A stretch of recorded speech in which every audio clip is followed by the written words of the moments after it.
Muy buenas noches, estimados amantes del derecho, miembros de la orden y público en general. Sean todos bienvenidos a una nueva sesión académica del presente diplomado de especialización en asistente en función fiscal y administrativo.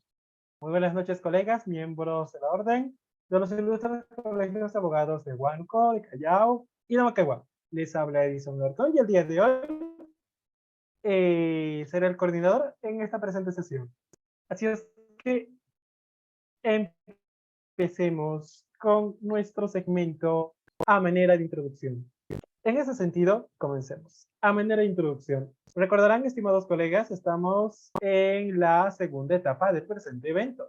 En la primera etapa hemos abordado y nos hemos enfocado sobre todo en las funciones del asistente fiscal bajo el enfoque acusatorio. Hemos tenido la sesión metodológica, el manejo de la carpeta fiscal y judicial, la gestión de despacho fiscal corporativo 1, gestión de despacho fiscal corporativo 2, el sistema de gestión fiscal, componentes de calidad como asistentes fiscales, fiscales y fiscales adjuntos, como el doctor Leonel Luis Fajardo Díaz, Franco Aguilar Curay, doctora Luz Marina del Castillo Vilca, Nelvin Espinosa, Henry Coronado Salazar, Hugo Félix Butrón Velarde, Alexis Gilio Chillón, Ronnie Ademir Melgar Farfán, Alicia Figura Beltrán, Silvia Alvarado Huiza, entre otros ponentes a quienes reiteramos los agradecimientos por su participación y con los cuales hemos aprendido, entre los temas previamente mencionados, temas como reforzamientos en Derecho Penal 1, Derecho Penal 2, Fiscalías Corporativas, la Carpeta Fiscal 2, Gestión de Cortes Superiores, el Asistente de Función Fiscal 2, entre otros. Y en esa línea, para esta 14ª sesión académica, vamos a abordar un tema muy especial. Y les voy adelantando, también se les va a enviar ya el programa académico para esta semana. Esta semana tendremos un total de 17 horas académicas, computadas 2 lecturas, no controles de lectura, sino lecturas recomendadas. Y vamos a tener también 2 sesiones, una asincrónica en tiempo real, que es la del día de hoy, y una asincrónica de asistencia no obligatoria. Esta sesión, vamos a tener esta vez solamente una sesión sincrónica, en mérito que la siguiente semana vamos a tener 3 sesiones sincrónicas en tiempo real. Me parece que van a ser los días miércoles, jueves y viernes. Y es que con ello se va a compensar. En esa línea, estimados colegas, un tema muy importante que siempre ha sido pedido previamente por varios alumnos sobre la redacción de documentos fiscales. Recordarán, ello fue un punto culminé de muchas personas que decían, quiero aprender a hacer esto, hacer aquello. En ese sentido, para esta semana les hemos traído 2 sesiones de redacción de documentos fiscales, parte 1 y parte 2. La parte 1 la vamos a hacer el día de hoy y la parte 2 la vamos a hacer el siguiente jueves. Así que vayan anotando. Parte 2 el siguiente jueves vamos a hablar sobre la redacción de documentos fiscales parte 2. La parte 1 la vamos a abordar el día de hoy con el doctor Erwin Rosenberg Gutiérrez Anco. Así es, colegas. Y la parte 2 me parece que lo vamos a llevar con el fiscal Martín Eden Apazonomen. ¿De acuerdo? Si es que, a manera de presentación, el día de hoy, colegas, me es grato anunciarles aquí en EIDIC 360 tenemos la participación del doctor Erwin Rosenberg Gutiérrez Anco. Así es, colegas, el día de hoy nos acompaña el doctor Erwin Rosenberg Gutiérrez Anco, que el doctor es fiscal puntual provincial de la Segunda Fiscalía Provincial Corporativa, especializada en delitos de corrupción de Tacna. En esa línea, el ponente va a comentarnos y va a disertar sobre la redacción de documentos fiscales parte 1. Recordándoles, estimados colegas, dado que este es un tema muy importante y prácticamente es la base, el centro, todo este evento académico, es obvio que van a tener bastantes preguntas, dudas. Pueden hacerlas de 2 formas. La primera, pueden dejar en la caja de comentarios de Zoom. La segunda, pueden activar su micro previa levantar la manito en Zoom, también para que el doctor pueda ver su interés y también darles el pase para que puedan participar. ¿De acuerdo? Muy importante. Y bien, sin más preámbulo, Muy buenas noches, estimado doctor Erwin Rosenberg Sanco. Bienvenido nuevamente a ebook 360. Puede empezar cuando usted guste. Adelante, doctor. Gracias, señora Alarcón. Ante todo, muy buenas noches. Agradezco la invitación a ebook 360 y a todas las personas que están presentes en esta sesión de clase. Muy agradecido por la invitación y la oportunidad que nos da en esta institución de capacitación. Bien, sin mayor preámbulo, vamos a desarrollar algunos temas relacionados a la documentación que se redacta o se emite en el ámbito de la función fiscal. Para ello voy a compartir pantalla, si me podrían habilitar, por favor.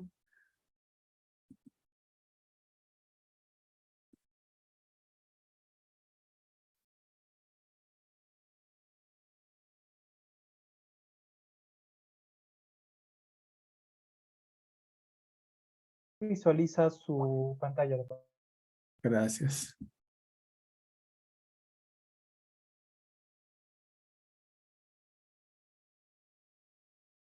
Listo. Ahora sí.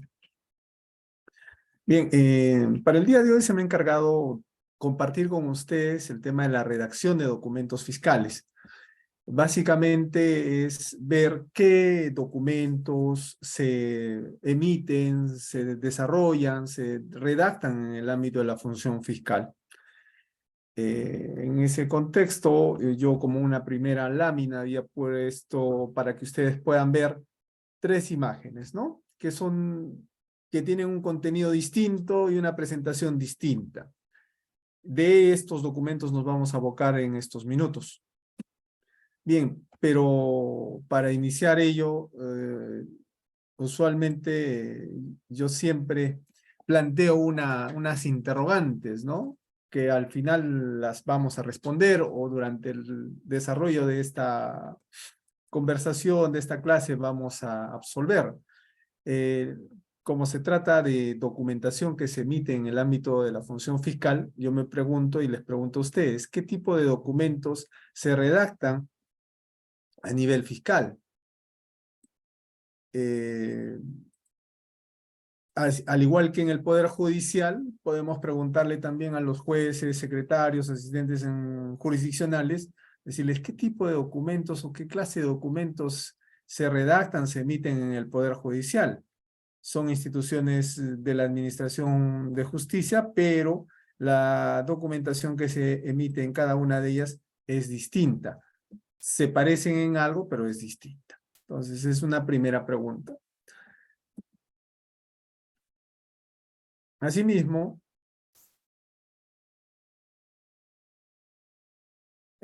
preguntamos también, esta emisión de documentos que se redactan a nivel de las fiscalías especializadas o de las fiscalías penales en general, ¿dependen de la etapa procesal en la que se encuentre la investigación o el caso? ¿O es genérico o es un solo tipo de resoluciones o de documentos que se emiten a nivel de la fiscalía? Esa es otra pregunta que también les planteo esta noche.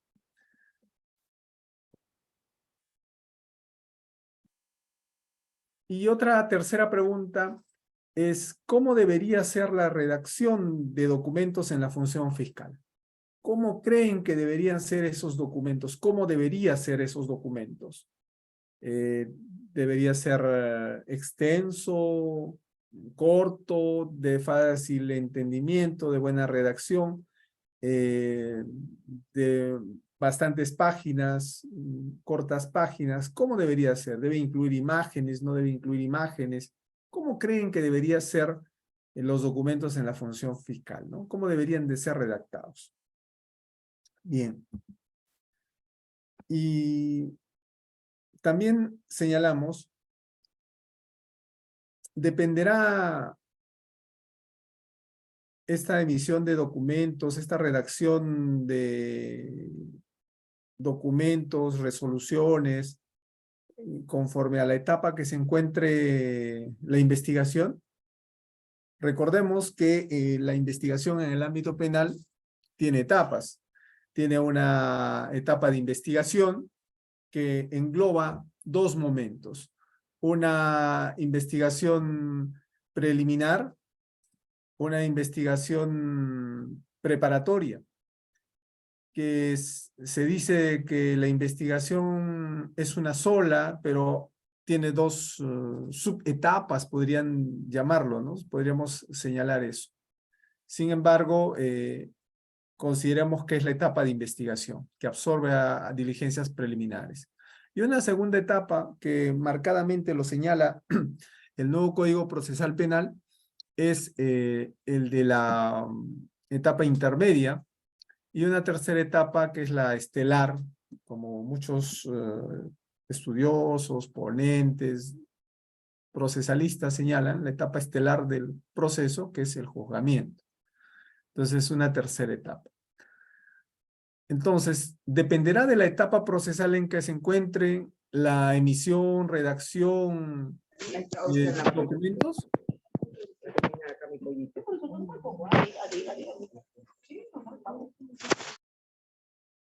Perdón.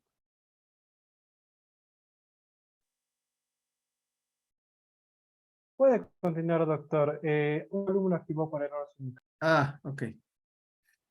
Bien. Entonces, la emisión de documentos en el ámbito de la fiscalía dependerá de la etapa procesal en la que se encuentren, es una pregunta, ¿no?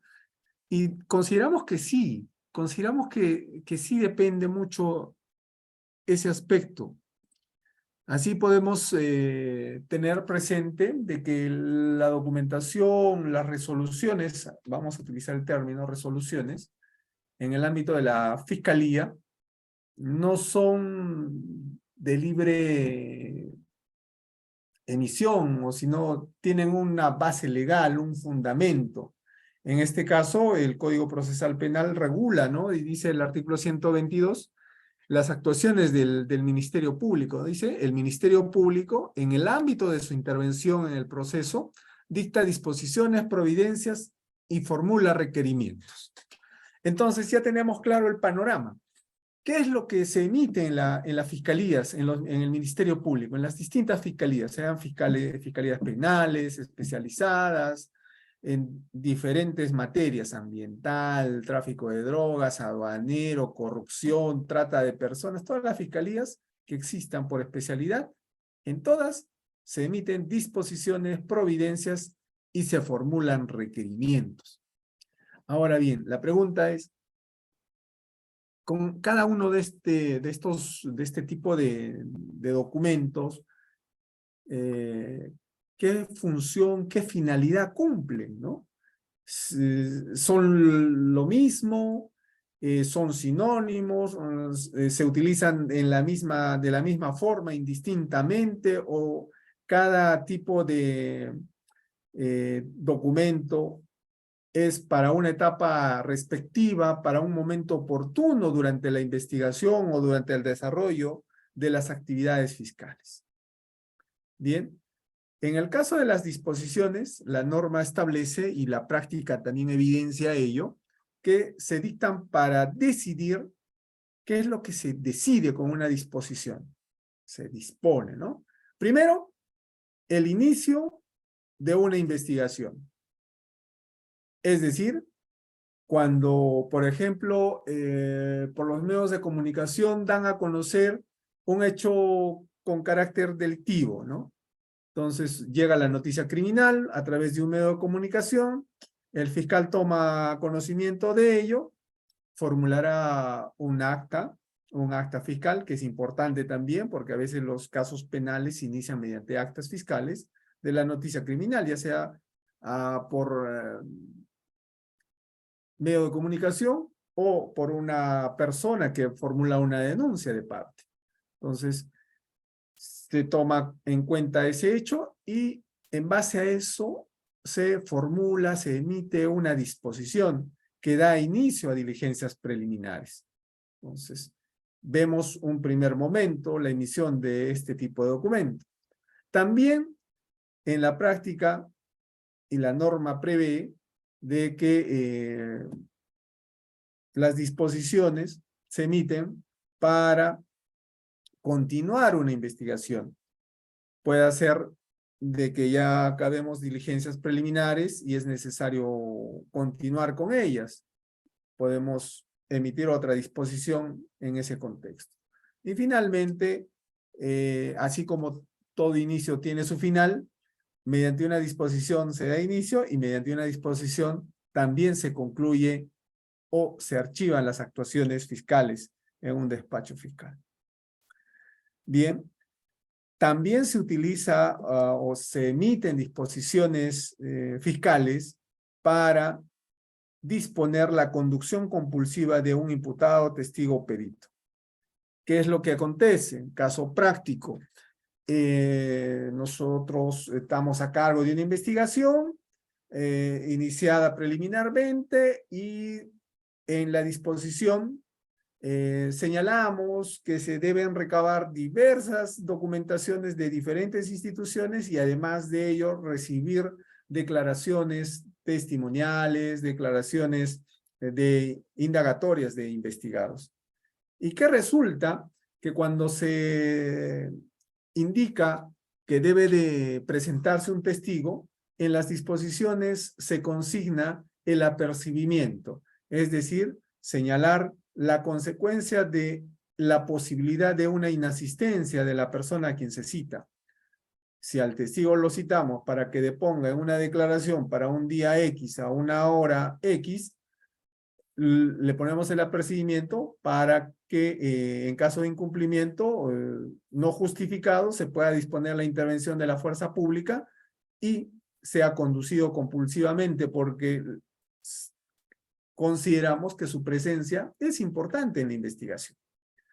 En esa circunstancia se verifica que válidamente se ha notificado a la persona, al testigo imputado, de quien se requiere su presencia, y ante la negativa o ante su inasistencia, se emite una disposición por la cual se ordena que la fuerza pública, en este caso la Policía Nacional del Perú, lo conduzca compulsivamente, es decir, lo traiga pues en compañía de efectivos policiales hasta el despacho fiscal y pueda cumplirse con la diligencia que se ha programado.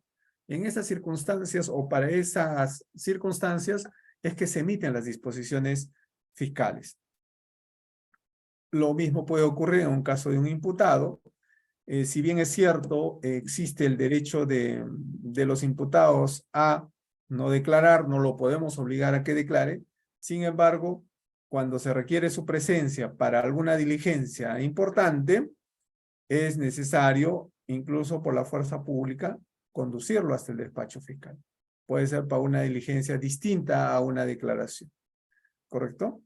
En ese contexto también se puede emitir una disposición fiscal. Muy bien. También se emiten disposiciones fiscales cuando la investigación que se inicia puede disponerse que ésta esté a cargo o se desarrolle a nivel policial. Es decir, se envía la investigación a la unidad especializada, en este caso, en el caso nuestro, a la DIRCOCOR, a la unidad del Departamento contra la Corrupción, para que ellos realicen actos de investigación, claro está, bajo la dirección del Ministerio Público a cargo del fiscal, y puedan realizar la investigación. En esa circunstancia es necesario que se emita una disposición indicando pues, ¿no? que esta investigación se va a desarrollar en sede policial y se dan las instrucciones respecto a las diligencias que se van a realizar, ya sea requerimiento de documentación, recepción de declaraciones indagatorias, testimoniales, las que sean necesarias para cada caso en concreto. Asimismo, las disposiciones fiscales también se emiten cuando se aplica el principio de oportunidad. De seguro que ustedes también ya han desarrollado este tema del principio de oportunidad. En estas circunstancias también se puede emitir una disposición.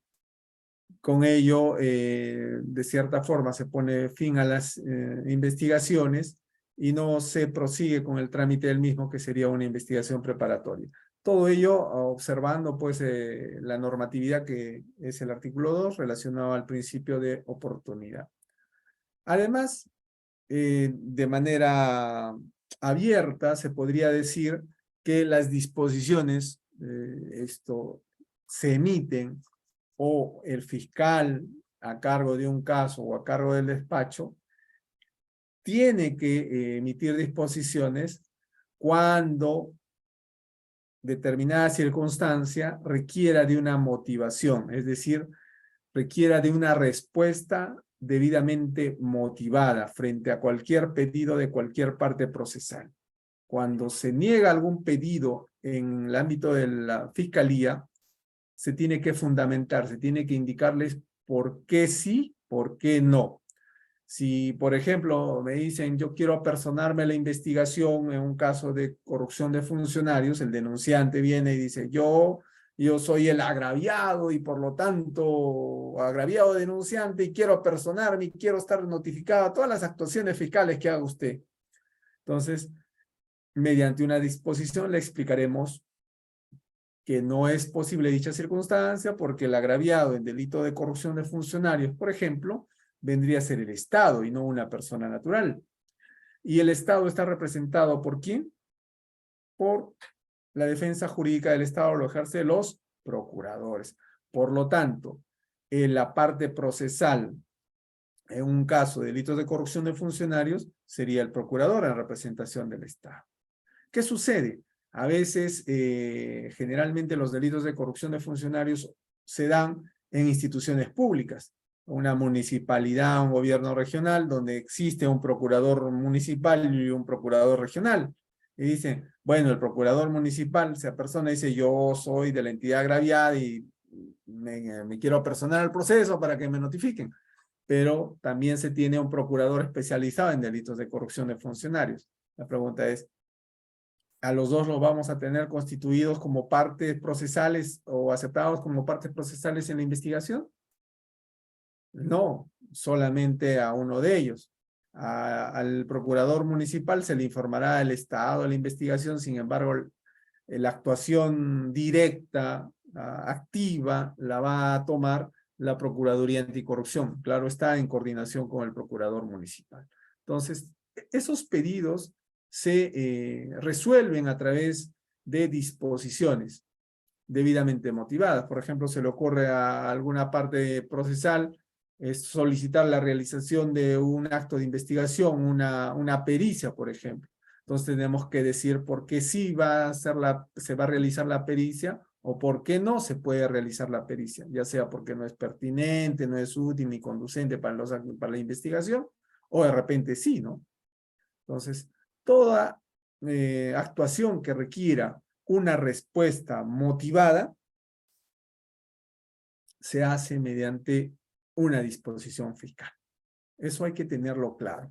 Si alguno de nosotros está motivado en querer ingresar a la función fiscal o a ser parte del Ministerio Público en los diferentes niveles, tiene que tener claro ello, ¿no? De que cualquier pedido donde requiera una respuesta, aún si una respuesta positiva o negativa, necesariamente se tiene que hacer mediante una disposición debidamente motivada, porque así lo ordena la ley y así dispone la Constitución política también. Incluso que ese mandato es más para el Poder Judicial. En el caso nuestro también tenemos que motivar. Bien. Ahora, habíamos indicado que otro documento que emite el Ministerio Público o se emite durante la actuación fiscal o a nivel de los despachos fiscales son las providencias, ¿no? Las providencias tienen su parangón o se puede comparar con otra resolución que se emite en el Poder Judicial, haciendo equiparaciones. A veces es bueno tener claro ello, porque eso nos ayuda a recordar de repente una evaluación o a veces por un tema de practicidad, es bueno utilizar esa metodología de la comparación. Una providencia se asemeja a lo que es un decreto en el Poder Judicial. Y las providencias, ¿para qué se emiten o por qué razones se emiten en el Ministerio Público? Las providencias permiten o se dictan para ordenar materialmente la carpeta o la etapa de investigación. A ver, por ejemplo, llega un oficio a la fiscalía en el cual remiten información que se pidió a través de un oficio dispuesto en una disposición, ya sea en diligencias preliminares o de formalización. Entonces, llega el documento y necesariamente se tiene que proveer, se tiene que dar cuenta. Y es ahí donde se emiten las providencias que permiten ordenar, es decir, se dispone, se provee por recibido, la fecha y se anexa en la carpeta. Eso hace de que esté ordenado cronológicamente y las providencias se encuentren en su mayoría enumeradas, para que al momento de tener la carpeta se pueda pues hacer un análisis ordenado de la documentación que llega. Bien, es de mero trámite se podría decir, al igual que los decretos. Los decretos son de mero trámite, ¿no? Téngase presente, hágase saber, por recibido, etcétera. Son muy cortos, como lo hacen en el Poder Judicial. Bien, y finalmente tenemos otro tipo de actos que se emiten en el Ministerio Público. Y estamos hablando de los requerimientos. Requerimientos fiscales, que también el Código Procesal Penal lo regula, ¿no? Y este documento, este acto, se formula básicamente y puntualmente para dirigirse a la autoridad judicial solicitando la realización de un acto procesal. De seguro que ustedes han escuchado, ¿no? El fiscal ha presentado un requerimiento. En los medios de comunicación siempre escuchamos, el más conocido a nivel de medios de comunicación es el requerimiento de prisión preventiva o el requerimiento de detención preliminar, o yendo más allá, para que sea efectivo una detención preliminar, el requerimiento de allanamiento. Entonces, si escuchamos ello, estamos evocando nuestras mentes que es un acto procesal que emite el Ministerio Público para recurrir a la autoridad judicial solicitando un acto procesal, una autorización. Bien. Estos son los 3 actos o tipos de documentos o resoluciones, podríamos decir, entre comillas, resoluciones que se emiten en el Ministerio Público. No olvidemos y tengamos presente que las disposiciones y los requerimientos tienen que estar motivados. Tienen que explicar las razones por las cuales se toma una determinada decisión en el caso de las disposiciones. Y en el caso de los requerimientos es indicar las razones fundadas y sustentadas en elementos de convicción de los pedidos que se hacen ante la autoridad judicial. Por ello, que estos dos actos que emite el Ministerio Público, disposiciones y requerimientos, tienen que estar motivados. Y adicionalmente, la norma procesal también regula o establece de carácter obligatorio que en el caso de los requerimientos fiscales, de ser el caso, estarán acompañados de elementos de convicción que lo justifiquen, o sea, que sustenten ese requerimiento. Por lo general se acompañan pues copias certificadas y en algunos casos se acompaña la carpeta original junto al requerimiento para que la autoridad judicial pueda evaluar. Bien, esos son los 3 tipos de actos que en la Fiscalía se emiten durante la etapa de investigación, etapa intermedia. Bien. Veamos algunos tipos de disposiciones que se dan en la práctica, en la realidad. En el marco de este nuevo Código Procesal Penal, no tan nuevo porque ya en la ciudad de Tacna tiene bastantes años, desde el año 2008 que entró en vigencia, si no mal recuerdo en abril o agosto del año 2008, abril de 2008 ingresó el nuevo código aquí. Y claro está que en la capital Lima pues recién está ingresando, poco a poco están terminando de que entre en vigencia este nuevo código, para nosotros ya no es tan nuevo, ¿no? Bueno, los principales documentos que se emiten o los fiscales provinciales, porque en el caso de las disposiciones, otro tema importante, es que las disposiciones y requerimientos son suscritos, firmados, autorizados por el jefe del despacho. que en este caso sería un fiscal provincial. Por normatividad, por mandato, se tiene que los fiscales provinciales son los que autorizan las disposiciones y los requerimientos. En el caso de las providencias, lo puede suscribir el fiscal adjunto provincial, ¿correcto? Pero en el caso de disposiciones y requerimientos, necesariamente lo tiene que suscribir el fiscal provincial, salvo que haya una autorización por disposición superior o por licencia del titular del despacho o jefe de despacho, pueda suscribir el adjunto del despacho, dependiendo mucho de la autorización que se vaya a dar.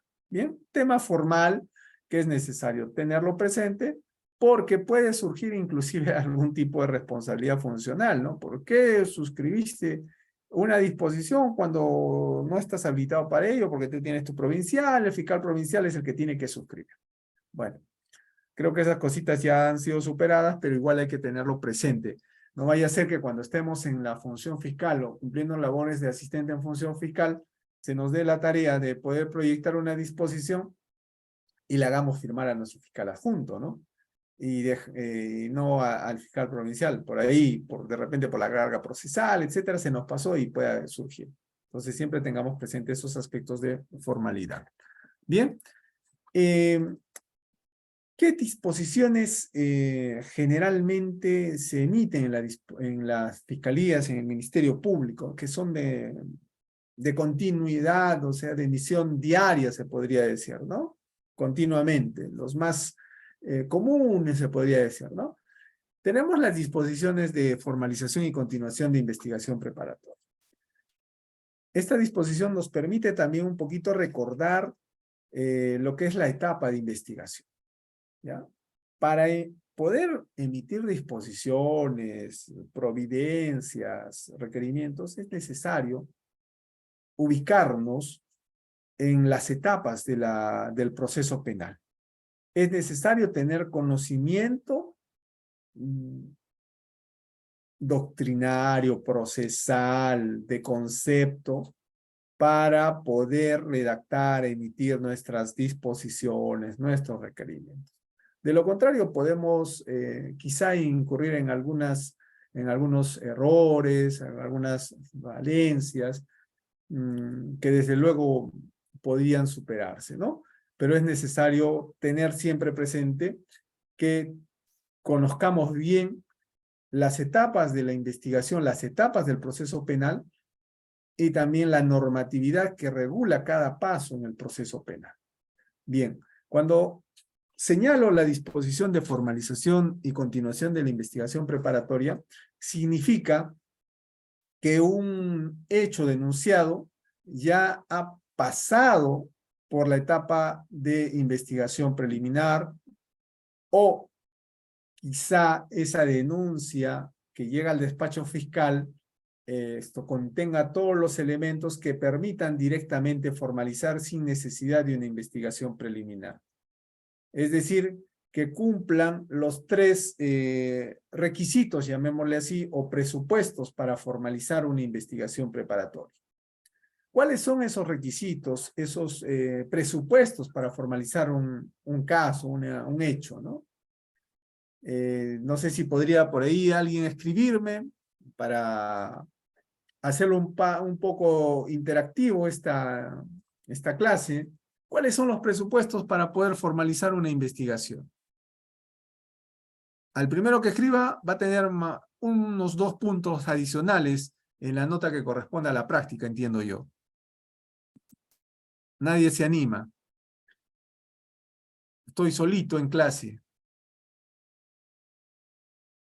¿Aló? ¿Me escuchan? ¿O se me ha ido la señal? Claro que sí, doctor, siempre no se preocupe. Vamos a Ya. ver si hay alguna participación. Estimados colegas, ya lo han escuchado. Se ha tomado en cuenta lo vertido por el ponente. Se va a aumentar un punto a aquellos alumnos que puedan explicar adecuadamente a manera, imagínense que esta es una entrevista para asistente fiscal o administrativo y le han hecho esa pregunta. ¿Cuáles son los requisitos? ¿Cómo responderían? Es mejor equivocarse aquí que en la entrevista, si es que son libres de participar, igual bajo las condiciones y beneficios que el doctor ha otorgado. Lo dejo, doctora. Tenemos la alumna María Mamani Huiza, que dijo identifique, bueno, entendemos, ¿no? Identificar al autor, identificación del hecho. Quedamos a sus comentarios. Muy bien. Qué bueno. Felicitar a la señorita María Mamani, que bueno, tiene la iniciativa de poder interactuar con nosotros, y eso es importante. Los presupuestos o los requisitos para poder formalizar. A ver, tengo aquí en mi despacho una denuncia fiscal que lo presentan y yo tengo que tomar la decisión de disponer diligencias preliminares o quizá formalizar de manera inmediata. Diligencias preliminares con 3 objetivos, ¿no? Determinar, uno, que la noticia que se está dando a conocer, esta noticia criminal, tenga carácter delictivo. 2, que se identifiquen plenamente a los presuntos autores o partícipes del hecho, o que la acción no haya prescrito. Bien, esos son los 3 presupuestos que se requiere para formalizar. Y cuando no tenemos alguno de ellos es que disponemos que, por ejemplo, vaya a una diligencias preliminares. Veo que el hecho denunciado constituye delito, la acción no ha prescrito, pero me falta individualizar, me falta identificar a las personas que han cometido el delito. Por lo tanto, derivaré esa investigación a la Policía Nacional para que me identifique a los presuntos autores. Una vez identificados, yo analizaré el caso y procederé a formalizar investigación preparatoria. Claro está que la carpeta tendrá que contener elementos de convicción que tengan el carácter de revelador, porque ese es un aspecto importante que el Código Procesal también señala, ¿no? Que para el nivel de investigación preliminar se necesita una sospecha simple, pero para formalizar ya se necesitan indicios reveladores. Entonces, si tengo elementos de convicción con el carácter revelador de la comisión de un delito, individualizar al presunto autor y que la acción penal no haya prescrito, puedo formalizar investigación preparatoria.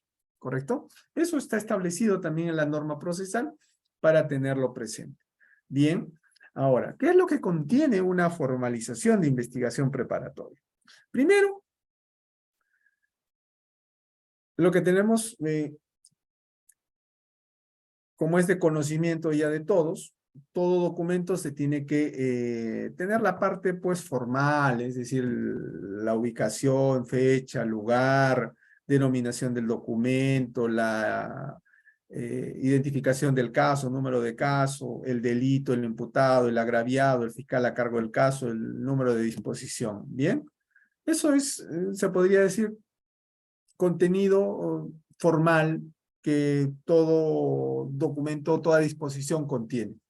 Bien, pero ¿qué lo diferencia de una disposición de investigación preliminar con una disposición de formalización? ¿Cuál es la diferencia entre ambas? La primera es para poder establecer si el hecho denunciado es delictivo o no. Pero cuando ya emitimos una disposición de formalización, tenemos la convicción de que sí hay elementos reveladores de la presunta comisión de un delito y que la persona identificada es el presunto autor. ¿Correcto? Entonces, formalmente iniciamos una investigación. ¿Y cuál es esa diferencia también? Que cuando está en diligencias preliminares el fiscal puede archivar el caso si no encuentra mayores elementos y considera que el hecho no constituye delito. Pero en el caso de una disposición de formalización, una vez formalizada, una vez emitida la disposición, ya no tiene la facultad de poder archivar el caso, sino el juez que interviene, porque es una investigación preparatoria, al que se da cuenta, tendrá que hacer el control y establecer si procede un sobreseimiento o no. Esa es la diferencia. Pero bien, a nivel del contenido de la disposición, tengamos presente que una disposición tiene que tener, cuando formalizamos, tienen que contener los hechos, materia de investigación. ¿Qué hechos son los que estamos investigando? Una narración, un detalle de los hechos que son materia de investigación. Se establecerá pues el lugar, el modo, la fecha, quién, el dónde, cuándo, cómo. Claro está que a nivel de investigación eso va a fortalecerse para llegar a la siguiente etapa, pero necesariamente tiene que haber esos datos importantes respecto del hecho. Además de contener el hecho y los partícipes de este hecho, se tiene que consignar de manera detallada la identidad de la persona a quien se está investigando. Es decir, hay una parte donde se dice identificación del presunto autor o investigado, ¿no? Se consigna sus nombres completos, su documento de identidad, su fecha de nacimiento, su estado civil, el nombre de sus padres, domicilio, correo electrónico, todo lo que nos permita identificar, ¿no? Para tenerlo en la investigación y también para efectos de notificación, claramente establecidos sus domicilios, asimismo el nombre de su abogado, si es que lo tiene, sino requerir también para que un plazo establecido pueda designar a su defensa técnica. Bien, entonces tiene una narración de hechos, la individualización del investigado y una parte que considero que sí debe consignar y hay algunos casos que no lo hacen, es los elementos de convicción que han permitido formalizar la investigación. En algunas disposiciones que he podido apreciar a nivel de la Suprema, inclusive, le ponen el título, perdón, de elementos de convicción reveladores o indicios reveladores. Y empiezan a detallar sucintamente, ¿no? Por ejemplo, dicen, ¿no? El certificado médico de fecha tal es pedido por tal médico en el que se concluye una lesión en tal parte del cuerpo que requiere tantos días, por ejemplo. Es un elemento de convicción. Revela que ha habido una lesión, ¿correcto? Y así se van detallando. Y al final, la disposición también, luego de contener los hechos, contener la identificación de la persona, las razones por las cuales se fundamenta, se establece también un considerando donde se tiene que señalar el plazo de investigación. La investigación, no olvidemos, formalizada desde 120 días. Puede ser de que el caso sea complejo, entonces tendremos que justificar, motivar por qué una investigación que estamos formalizando vamos a declararla compleja desde el inicio. Y las causales para que una investigación se declare complejo también están en la norma procesal. Por ejemplo, que se requieran la realización de numerosos actos de investigación, que haya pluralidad de investigados, pluralidad de hechos delictivos a investigar, o varios delitos que son materia de investigación. Entonces, requiera de análisis de bastante documentación, o también requiera la realización de una pericia, ya sea contable, una pericia dactiloscópica, etcétera. Todo tipo de pericia implica cierta dificultad, cierta complejidad, por lo tanto, eso justifica que una investigación preparatoria pueda formalizarse con el carácter de complejo, y eso implica que el plazo de investigación va a ser de 8 meses, ya no de 120 días. Entonces, son circunstancias que se pueden dar en cada caso en concreto, pero que tienen que estar expresadas, motivadas en una disposición. Bien, entonces tenemos una parte considerativa, y en la parte dispositiva es en la que se señala, pues, contra quién se formaliza, por cuántos días o qué periodo, qué plazo, por qué delito, en agravio de quién, y finalmente se señala todas aquellas diligencias que se va a desarrollar en la etapa de investigación. Recabación de documentos,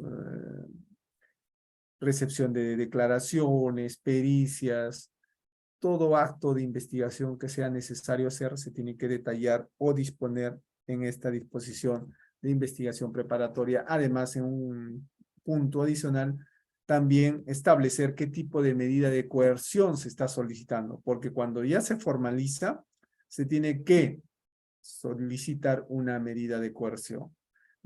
Por eso le digo, es necesario conocer, tener conocimiento, qué tipo de medidas de coerción personal tenemos en el código, o para cada caso, qué tipo de medida vamos a utilizar, porque redactar una disposición de formalización implica cumplir con esos parámetros, con esos contenidos, ¿no? Entonces, si estamos ante un delito grave y consideramos que hay peligros de fuga, obstaculización, podemos requerir una prisión preventiva al momento de formalizar, o quizás solamente sea necesario, de acuerdo al análisis que tenemos, una comparecencia con restricciones. Entonces tendremos que señalar al juzgado, requerir al juzgado o la medida de comparecencia con restricciones, señalarlo en la disposición y además presentar el requerimiento correspondiente. Lo que sí no se acompaña a un requerimiento es cuando se pide una comparecencia simple. En la disposición de formalización yo puedo señalar, formalizo investigación en contra de Juan Pérez por el delito de omisión de asistencia familiar y como medida de coerción le pido comparecencia simple, ¿no? Y finalmente también en un punto se tiene que consignar en esta disposición que ésta se debe comunicar al juez de investigación preparatoria para que el juez de garantías haga control de esta investigación que está a cargo de un despacho fiscal. Bien, eso es en síntesis lo que contiene una disposición de formalización. Yo aquí en la imagen, en la diapositiva, había puesto un modelo, pero es un modelo de disposición preliminar. La parte formal se asemeja un tanto a la disposición de formalización, pero esta tiene mayores elementos que ya les he explicado de manera oral. Me hubiese gustado compartir algunas, pero las que yo tengo son investigaciones que están en trámite, entonces hay una pequeña dificultad. He tratado de conseguir algunas que están ya concluidas, pero no he tenido éxito en ello. Pero espero sepan comprender y atender las explicaciones que les estoy dando en relación a esta formalización, a una disposición de formalización. Ahora bien, ya estando en la etapa de investigación preparatoria, con una disposición de formalización, puede ser de que ya estemos en el día 110 de investigación. No olvidemos que una investigación común es 120 días, pero ya han transcurrido, ¿no?, los 120 días y vemos, faltando 10 días, quizá antes, con las disposiciones de impulso que podamos sacar, que aún faltan actos de investigación por realizar. ¿Ya? Y nuestro plazo ya está llegando al límite, son 120 días, pero el código nos habilita poderlo ampliar por 60 días más. Entonces emitiremos una disposición de ampliación de plazo de investigación preparatoria por 60 días. Pero esta disposición tendrá que ser motivada. Tendremos que indicar cuál es la razón por la cual estamos ampliando el plazo. Puede ser de que de los actos de investigación que se han recabado hasta el 110º día, han evidenciado que son necesarios hacer otros actos de investigación que recién se han tomado conocimiento y es por ello hacer un plazo adicional, razón por la cual se procederá a la ampliación de plazo de 60 días adicionales en un proceso común. Pero ¿qué sucede si estamos en el 125º día y está tomando una declaración, perdón, el 119º día, día 119, faltando un día para que concluya, y evidenciamos de que es necesario realizar una pericia, ya sea porque hay una declaración, ya sea porque hay una documentación, y evidencia que es necesario hacer una pericia. Y es una pericia compleja, que no la van a realizar en la ciudad donde están, sino tiene que trasladarse las evidencias a otro lugar, a la capital, a Lima, u otro lugar donde estén los equipos especiales para poder hacer una pericia. Entonces, en esa circunstancia, tendremos que emitir una disposición que declara compleja la investigación preparatoria, justificando, motivando las razones por las cuales esta investigación común se convirtió en compleja. De lo contrario, el plazo se habría vencido y tendríamos que emitir pronunciamiento. Pero como fiscales responsables tenemos que hacer el control minucioso a medida que va avanzando la investigación para ver cómo van nuestros casos y de manera oportuna medir el tiempo que se tiene y poder hacer los actos de investigación en el plazo más pronto posible, observando siempre la normatividad. Entonces, ya les he explicado lo que es la formalización, la ampliación de plazo, la disposición que declara compleja. No olvidemos que el Código Procesal Penal en el artículo 342, si mal no recuerdo, establece los supuestos en los que un caso es considerado complejo.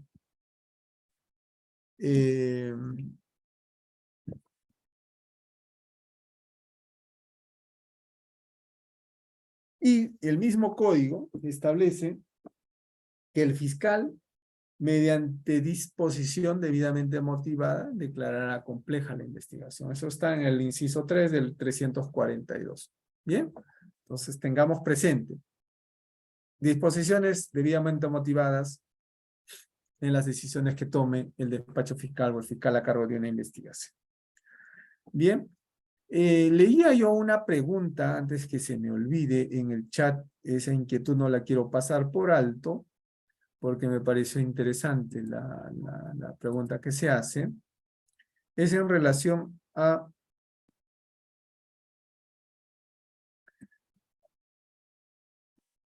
dice, no es lo mismo emitir una disposición de apertura preliminar a un requerimiento acusatorio.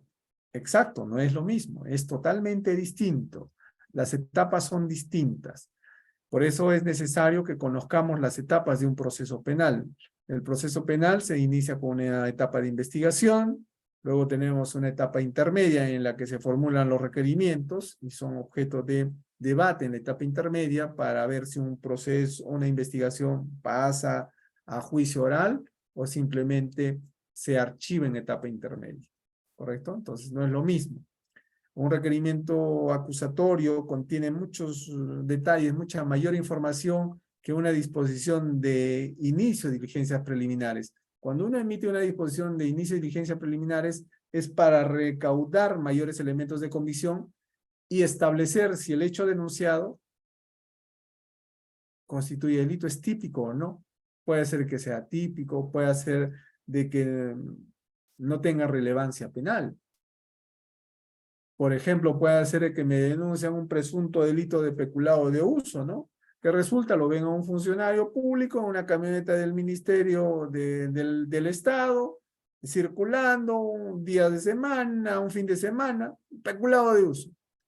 Sin embargo, habría que ver pues la calidad del funcionario, en qué condiciones se le asignó la camioneta, de repente pues hay determinadas excepciones que no necesariamente constituyen el delito de peculado de uso. Entonces, son diligencias preliminares que son totalmente distintas a un requerimiento de acusación, que ya lo vamos a ver más adelante. Bien, entonces no quiero dejar pasado por alto esa pregunta, ese interrogante. Bien, asimismo también se tienen las disposiciones de inicio de aplicación del principio de oportunidad, que por lo general se dan en la etapa de investigación preliminar o en diligencias preliminares. He visto casos, a ver, ¿en qué circunstancias se dan los principios de oportunidad? Generalmente, ¿en qué casos, en qué hechos? ¿Han escuchado por ahí? ¿Alguien me puede decir? Cuando optan por un principio de oportunidad, ¿en qué tipo de delitos, en qué tipo de hechos? ¿Alguien puede darme esa respuesta? Creo que se han dormido. Eh, Buenas noches, Buenas doctor. noches, adelante, ¿cómo está? Sí, podría ser por delitos de peligro común, ¿no? Mayormente hay terminación, eh, principio de oportunidad en ese punto. Correcto, respuesta correcta. Eso es cierto. El principio de oportunidad viene a ser pues un mecanismo que nos permite que los casos no pasen a otras etapas, ¿no? Busquemos la solución alternativa, son soluciones alternativas, mecanismos de solución alternativa, así como hay una terminación anticipada, los principios de oportunidad también nos permiten de que los casos no duren bastante, sino se solucionen de manera rápida, y generalmente son casos que no revisten mucha peligrosidad, como el caso de un peligro común. ¿Peligro común qué significa? Pues que una persona en estado de ebriedad esté conduciendo su carro y es intervenido por la policía y le hagan pues la prueba respectiva a alcoholemia y resulte pues que ha sobrepasado los niveles de alcohol permitidos por la norma y estamos ante un delito de peligro común. Lo que implica pues de que se le sancione a nivel administrativo y penal, ¿no? A nivel penal, la norma procesal ha establecido la aplicación de un principio de oportunidad, determinadas pautas, y se llega a ello. Eso no genera ningún tipo de antecedente, pero sí implica el reparar, ¿no? Pagar se puede decir una especie de reparación civil respecto a lo ocasionado en favor del Estado, al margen de que también administrativamente se le vaya a sancionar con una suspensión o cancelación de la licencia, además del internamiento del vehículo por peligro común. Bueno, en esos casos puede operar también o puede emitirse una disposición de lo que viene a ser la aplicación de un principio de oportunidad, que va de la mano también con las disposiciones de abstención fiscal. Bien, además de las disposiciones, otra herramienta fundamental en el caso de los fiscales son las actas. A mí me decían cuando estaba en la universidad, un docente que también era fiscal, decía, ¿cuál es el arma de un fiscal? ¿Cuál es la herramienta fundamental de un fiscal? Al igual que los militares tienen su armamento para poder defenderse o ir a la guerra, los fiscales también tienen sus armas, coloquialmente hablando, ¿no? Sus herramientas que le permitan cumplir la función. Y el fiscal desarrolla sus actividades formulando actas. Las actas son las que nos ayudan a cumplir la función. Vamos a hacer una constatación, levantamos un acta. Presentan una denuncia, levantamos un acta. Cualquier circunstancia quedan registradas en actas fiscales, actas de constataciones, actas de denuncia. Entonces, es importante también el tema de las actas fiscales que se puedan redactar por personal fiscal. Ahora, eso a nivel general, pero también en el ámbito procesal penal existe pues las actas de acuerdo de beneficios y colaboración en casos de colaboradores eficaces, ¿no? Acuerdos de procedimiento de colaboradores eficaces. Eso se hacen mediante la redacción de actas fiscales. Tiene un contenido especial, adecuado para cada caso en concreto. Entonces, no solamente nos quedamos con las disposiciones, providencias y requerimientos, también tenemos las actas fiscales que se aplican en este tipo de procedimientos especiales. También están los acuerdos provisionales de terminación anticipada. ¿Se dan cuenta? Estos términos, terminación anticipada, implica estar en una etapa del proceso penal. Para la emisión de un acta de acuerdo de provisional de terminación anticipada significa que estemos ¿en qué etapa? ¿En la etapa de investigación preliminar? ¿En la etapa de investigación preparatoria? ¿En la etapa intermedia o en la etapa de juzgamiento? ¿Quién me responde? A ver, mientras voy ubicando el chat, a ver quién me responde. ¿En qué etapa se puede hacer un acuerdo de terminación anticipada? A ver, ¿alguien más se anima? Preliminar, preparatoria, etapa intermedia, juzgamiento. ¿En qué etapa podemos hacer un acuerdo provisional de terminación anticipada?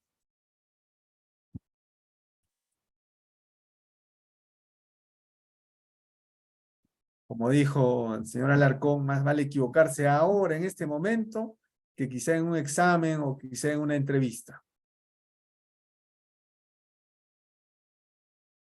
Bien, a ver. No olvidemos, ya, voy a repetir la pregunta, a ver si...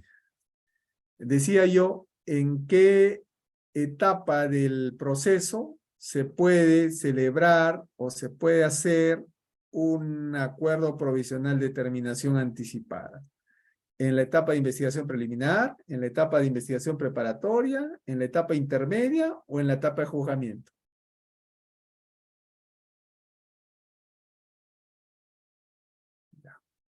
Bien, para aclarar el tema, no olvidemos, existe la etapa, vamos a regresar a la diapositiva 5.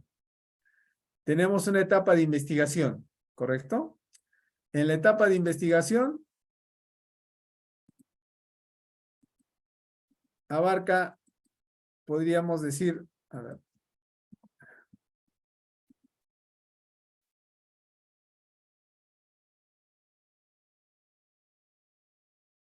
tenemos la investigación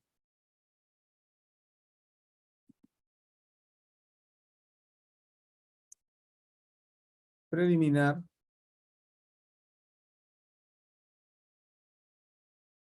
y la investigación preparatoria. Ambas son la etapa de investigación, ¿correcto? Hace rato indicábamos de que ¿cuándo se puede dar un principio de oportunidad? ¿En qué casos, en qué hechos? Y correctamente uno de sus compañeros dijo, por ejemplo, en un caso de conducción en estado de ebriedad. ¿Y en qué etapa se dio? En la etapa de diligencias preliminares. Estando en la comisaría de detenido, se sometió a un principio de oportunidad, el fiscal emitió la disposición correspondiente y el caso quedó ahí en etapa preliminar. Se archivó, aplicando el principio de oportunidad. ¿Correcto? Preliminar. Ahora, en el caso de un acuerdo provisional de terminación anticipada, no se podría dar en la etapa de investigación preliminar. Los acuerdos de terminación anticipada provisionales se dan ya en la etapa de investigación preparatoria.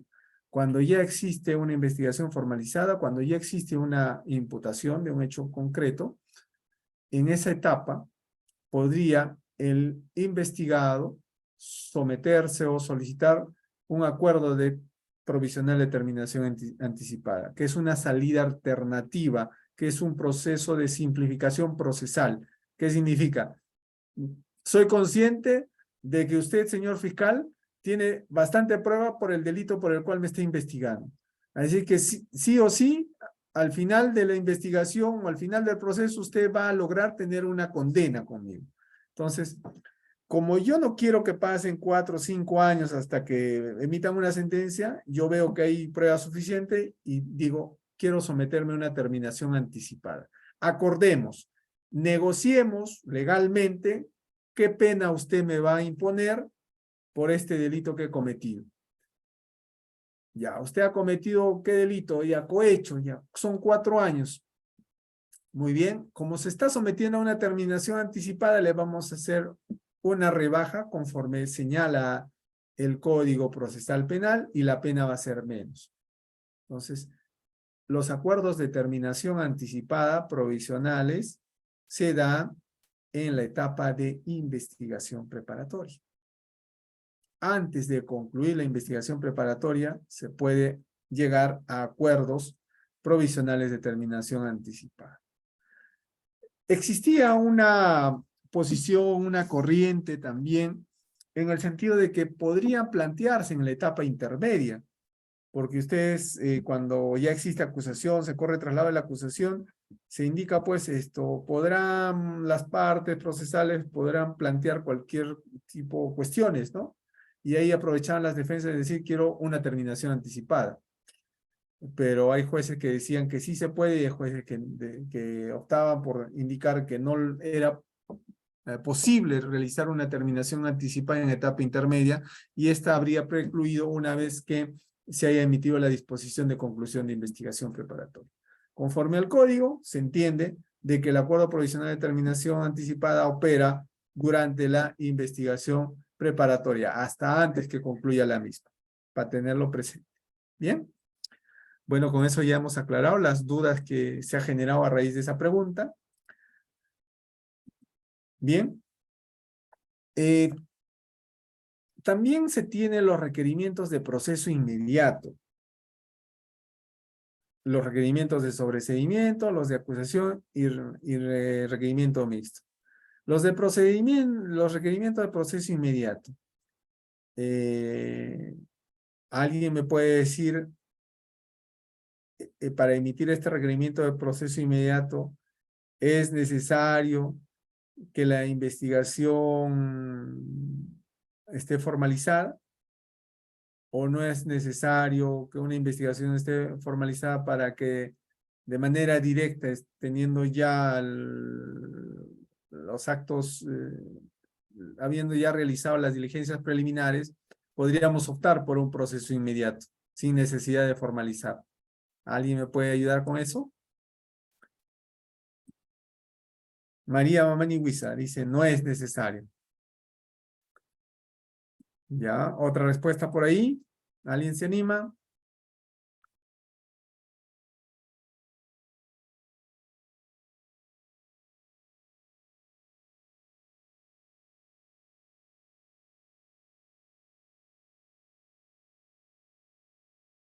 Muy bien. Tiene razón la discente al señalar que no es necesario. Puede ocurrir de que habiendo realizado los actos urgentes, inaplazables a nivel de diligencias preliminares, como señala en un delito de flagrante, podríamos ir a un proceso inmediato. ¿Ya? Como es el caso de los procesos de alimento, omisión de asistencia familiar, ¿no? ¿Será necesario hacer diligencias preliminares a un caso de omisión de asistencia familiar, por ejemplo? ¿Será necesario o podemos recurrir a procesos inmediatos, a requerimientos de proceso inmediato? ¿Qué me dice?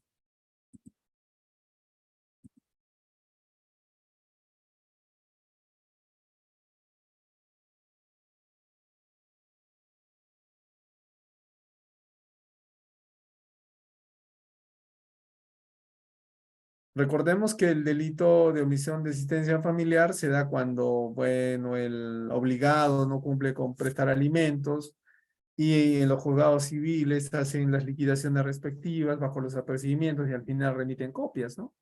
Para que la fiscalía proceda conforme a sus atribuciones, ¿no?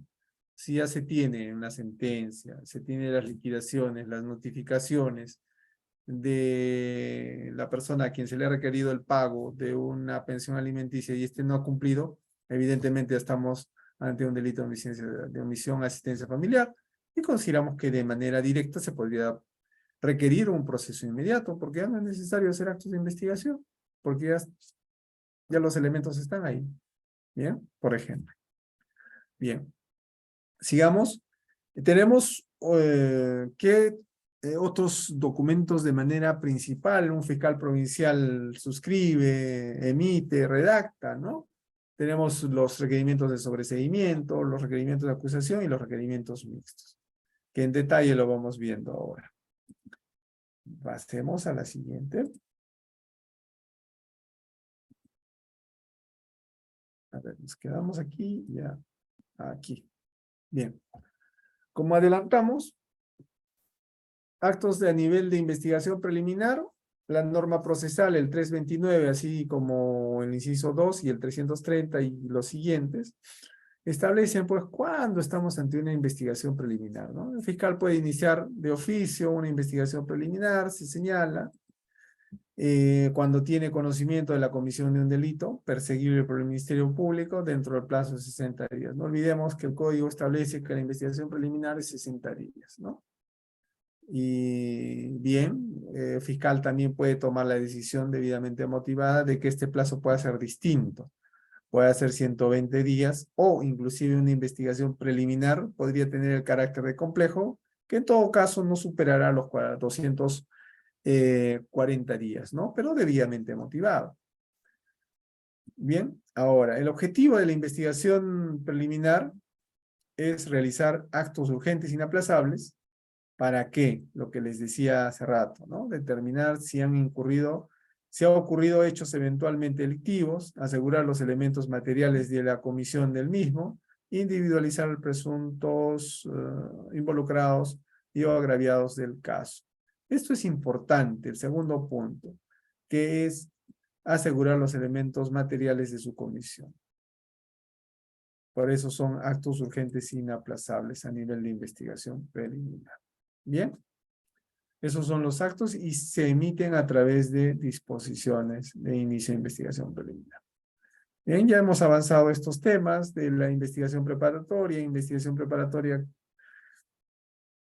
se emiten disposiciones de formalización, ampliación de plazo, declaración de compleja, el proceso inmediato, acuerdo provisional de terminación anticipada, acuerdo acta de acuerdo de beneficio de colaboración y procedimiento colaborador eficaz.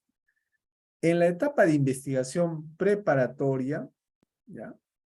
No he visto que no lo consideran, pero es necesario por la práctica. ¿Qué otro tipo de requerimientos más se dan?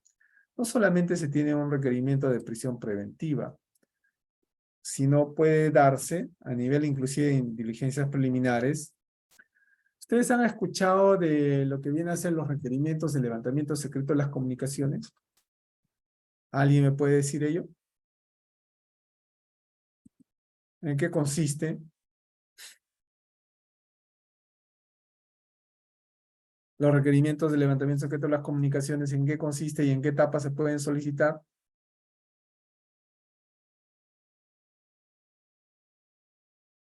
¿Alguien se anima?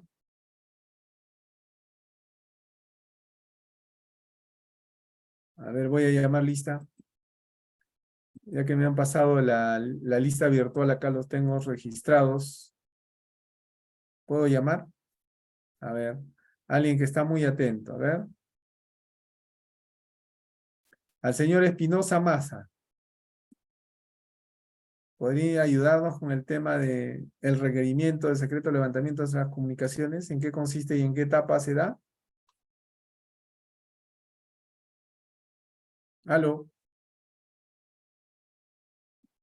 Estimados colegas, pueden participar a través de su audio o también por el chat de Zoom. Ya preparatoria. ¿Y en qué consiste?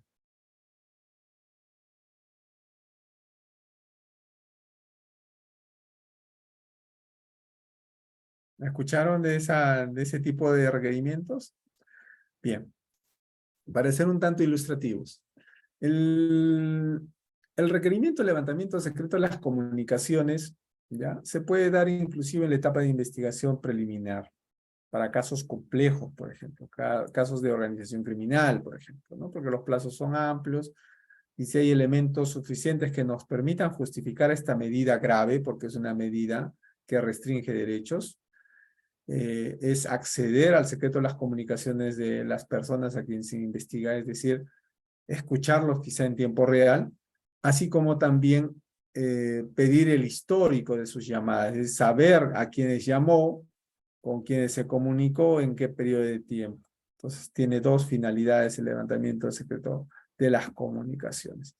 Y eso se puede dar a nivel de etapa de investigación preliminar, así como también en la etapa de investigación preparatoria. Pero por lo general se aplica este tipo de acto de investigación o una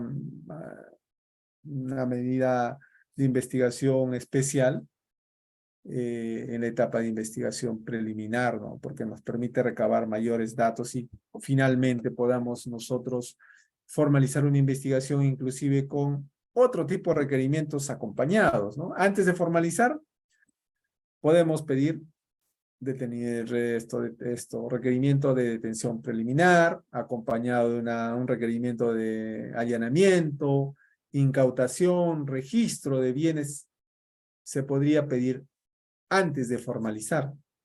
Eso a raíz de un requerimiento de interceptación de comunicaciones.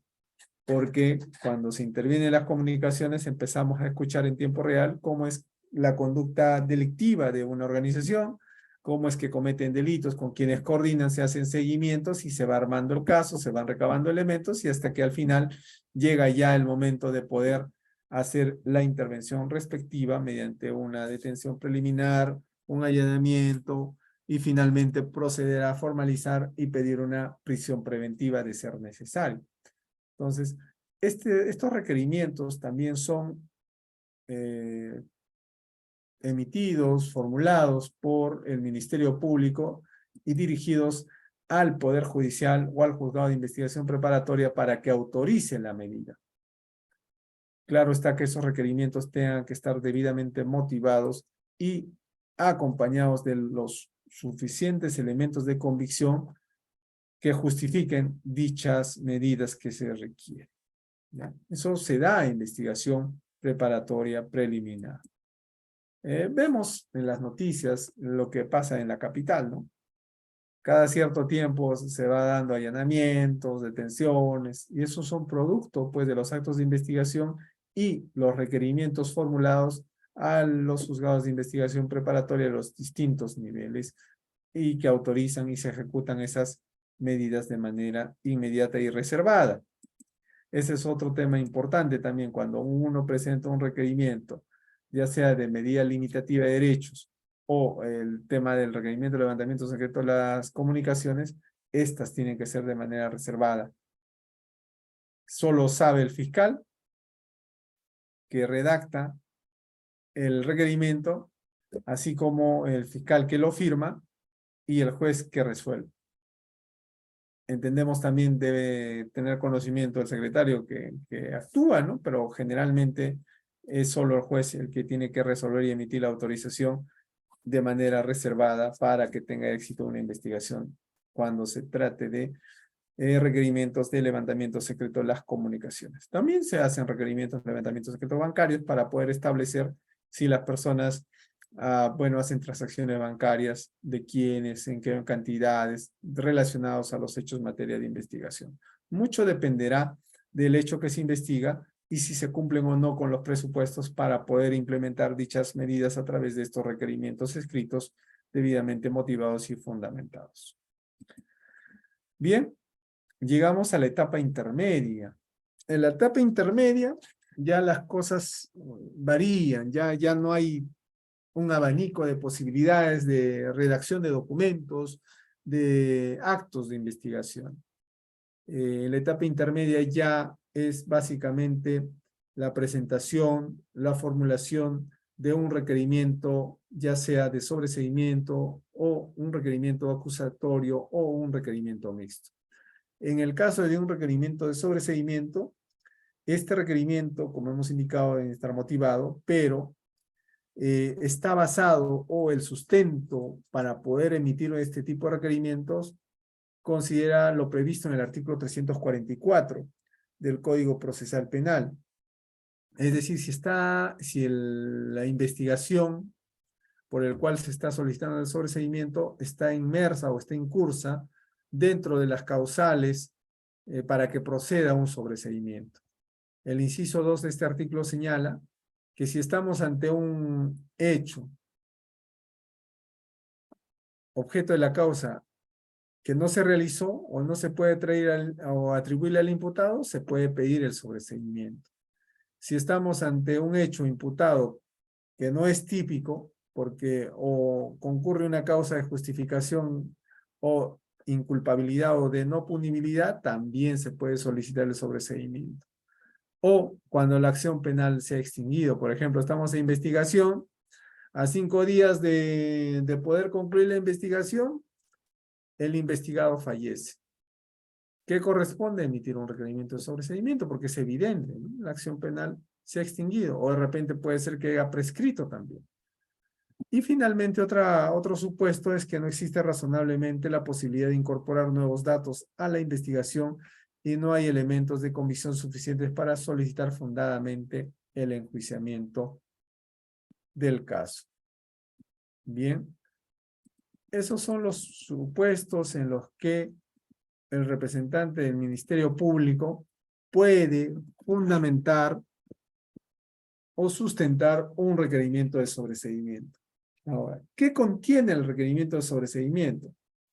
Yo, de la práctica, lo que hacemos en el despacho, la formalidad, como siempre, tiene pues los datos de identificación del caso, ¿no? Es decir, el número de carpeta, número de expediente. Se entiende de que cuando uno formula un requerimiento de sobreseimiento, el caso ya está formalizado, ya tiene un número de expediente. Por lo tanto, en la parte superior derecha o izquierda se consigna el número de expediente, el secretario, el fiscal a cargo del caso, y bueno, se establece pues qué tipo de requerimiento se está presentando, va la identidad del despacho, del fiscal que va a suscribir el requerimiento, nombre completo, ¿no? Erwin Rosenberg Gutiérrez, por ejemplo, si fuese fiscal provincial, tendré que señalar mi cargo, domicilio procesal, y el pedido en concreto, que es el requerimiento de sobreseimiento total o parcial. En este caso es total, sobreseimiento total, en la investigación preparatoria seguida en contra de quiénes, de Juan Pérez,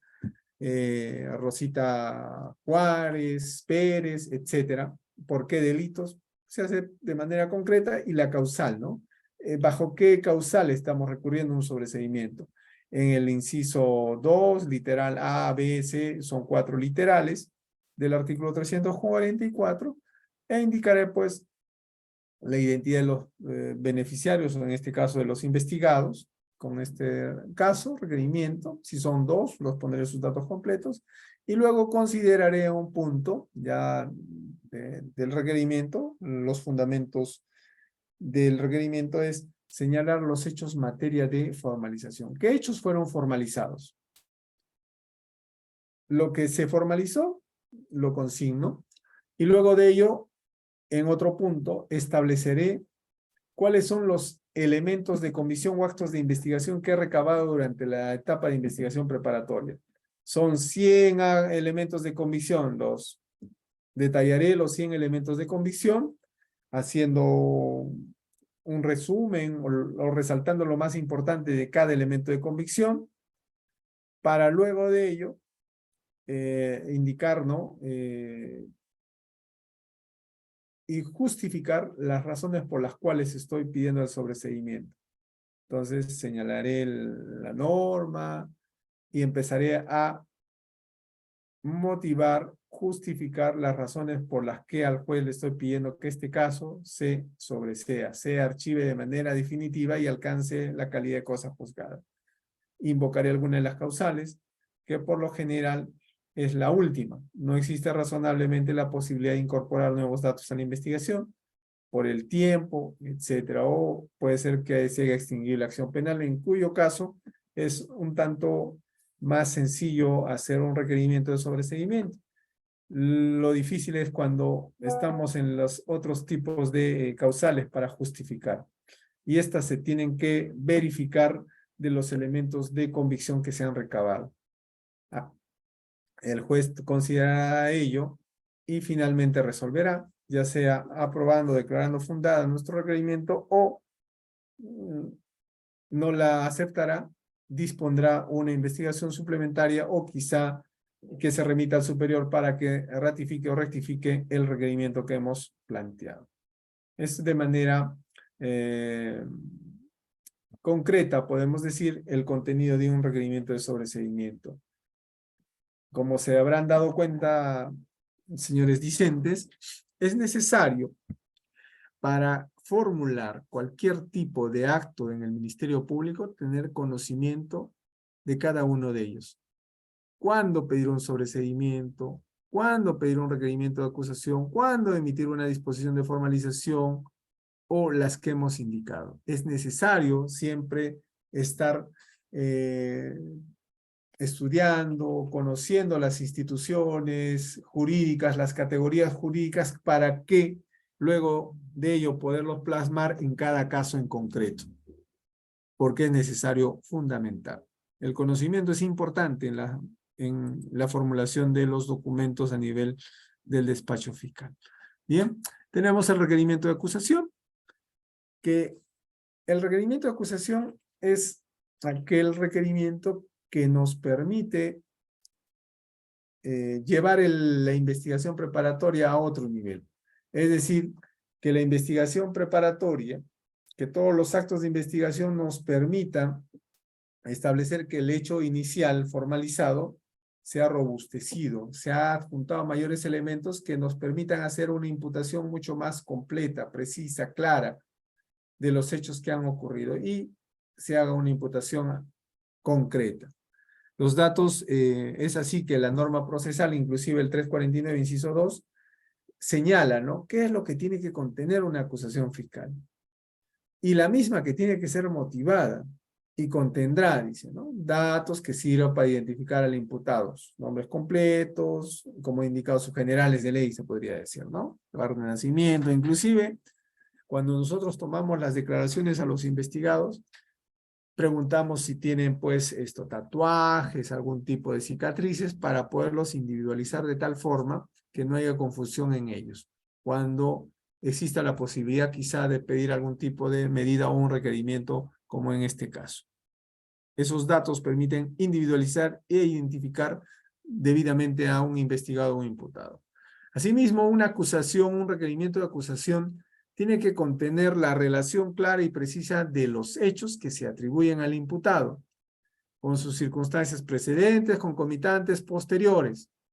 Si son varios hechos, independientemente la separación y el detalle de cada uno de ellos. A ver.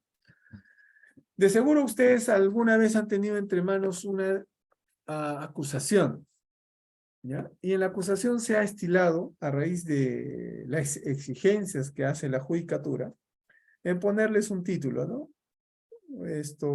Circunstancias precedentes.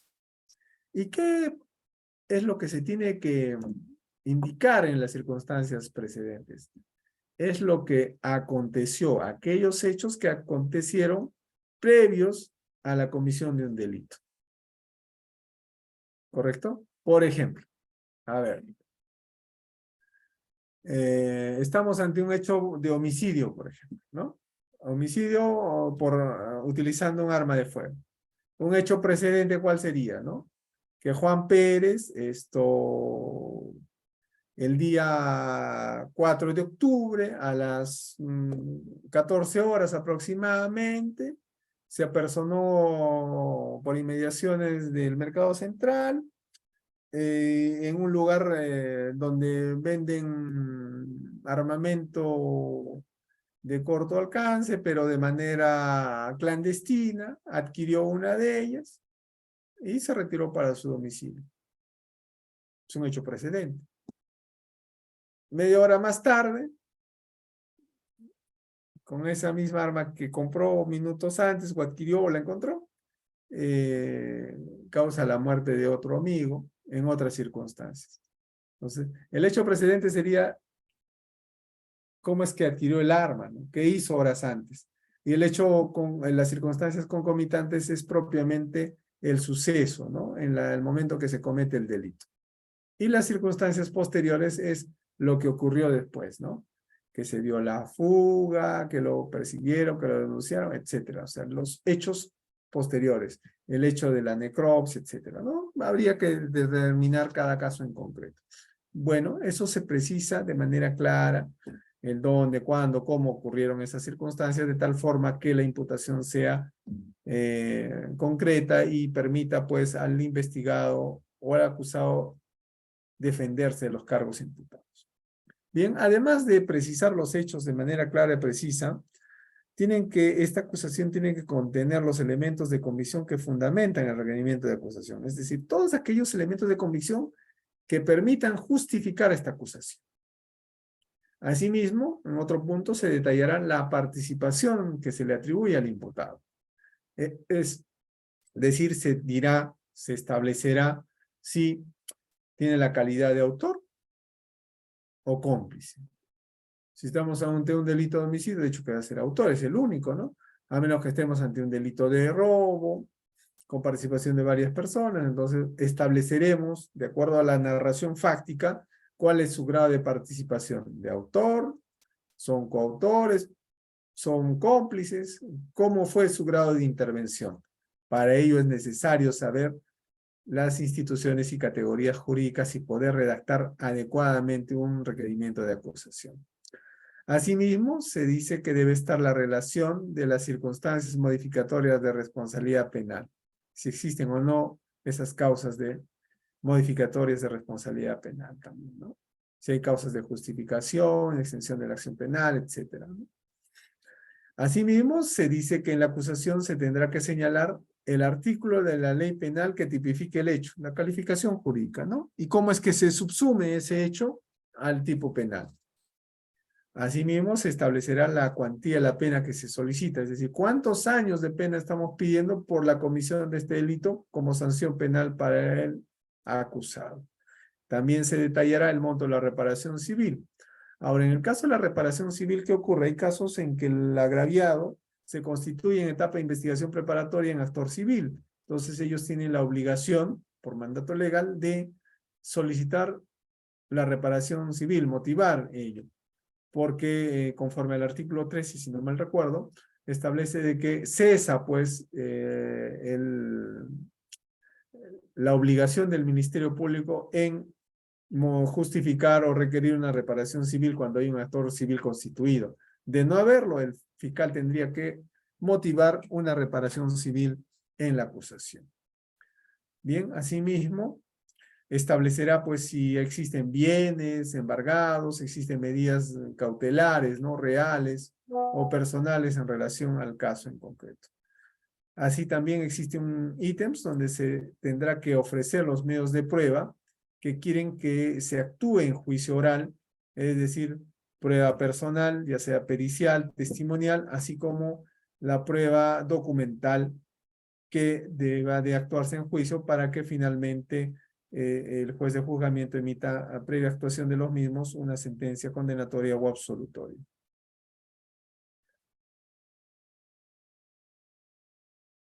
Asimismo, cuando uno ofrece los medios probatorios en la acusación, no solamente es señalar, dice, yo ofrezco, por ejemplo, la declaración de Juan Pérez. Ya, ¿y qué va a hacer en juicio Juan Pérez? Entonces, en la acusación se tendrá que detallar, además de su domicilio para efectos de notificación, señalar, pues, sobre qué hechos va a declarar. ¿Qué es lo que se va a examinar? ¿Qué aporte probatorio se va a tener en base a esta declaración testimonial en juicio oral? Es decir, hablamos de una pertinencia, una conducencia y una utilidad de este medio probatorio. Por cada uno de ellos se tiene que señalar. Es por eso, en el caso del suscrito, el que habla, hace uso de cuadros, ¿no? Cuadros en las que me permitan a mí señalar, pues, qué testigo estoy ofreciendo su domicilio y la parte de la pertinencia, conducencia, utilidad. ¿Qué aporte probatorio voy a tener con este testigo o esta documental? Y eso me permite agilizar en la etapa intermedia la oralización, así como que al juez le permite controlar lo que uno está planteando en esta etapa. Bien. Asimismo, en la acusación también se consigna la medida de coerción que subsiste respecto al investigado. Si está con prisión preventiva, se indicará pues está con prisión preventiva, cuando inició, cuando vence, si está con comparecencia con restricciones de igual forma, con comparecencia simple. Esos aspectos que permitan tener en cuenta en el caso en concreto. Bien, eso es el contenido en síntesis de un requerimiento de acusación. Y finalmente un requerimiento mixto, bueno, contiene pues, es la unión, se podría decir, de dos requerimientos, un sobreseimiento y una acusación. En un primer momento se fundamentará, motivará lo que es el pedido de sobreseimiento respecto de un extremo de la investigación y en un segundo momento el extremo del hecho que es objeto de acusación en una investigación preparatoria. Bien. Finalmente, ya para terminar esta hora de reflexión sobre el tema de la emisión, redacción de documentos o actos fiscales, existe pues y se ha dado a nivel institucional y por otras entidades una especie de verificación, una especie de control, una especie de diagnóstico relacionado a cómo son los actos fiscales, ¿no? Las disposiciones, requerimientos, son bien redactados o adolecen de algunas fallas, algunas omisiones, ¿no? Y hemos encontrado algunos aspectos que consideramos que ustedes deben tener presente para que cuando estén frente a la elaboración de estos actos fiscales no incurran en ellos, ¿no? Puedan perfeccionar y no estar inmersos en estas observaciones. Por ejemplo, en base al análisis de disposiciones y requerimientos fiscales, se han advertido, ¿no? Que la fundamentación es extensa, redundante y potencialmente confusa. ¿Recuerdan al inicio yo les preguntaba, les decía, ¿cómo deberían ser la redacción de documentos en la función fiscal? Esa es una de las preguntas que les planteé. Queremos una disposición, un requerimiento con una fundamentación extensa, redundante y potencialmente confusa? ¿Así queremos un acto? ¿Será adecuado ello? ¿Qué dicen? ¿Será práctico eso?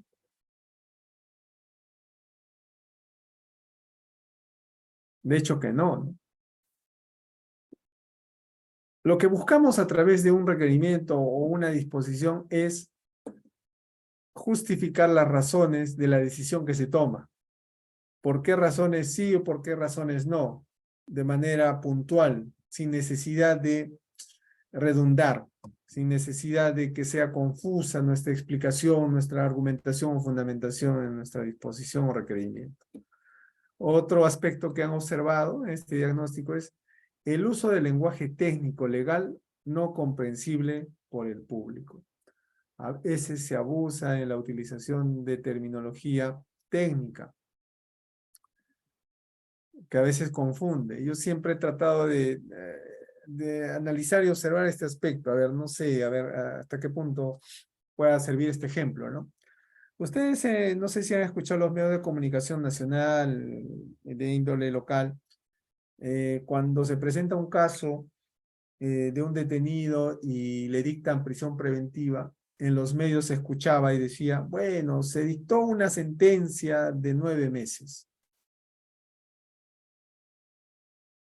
¿Les parece adecuado esa afirmación?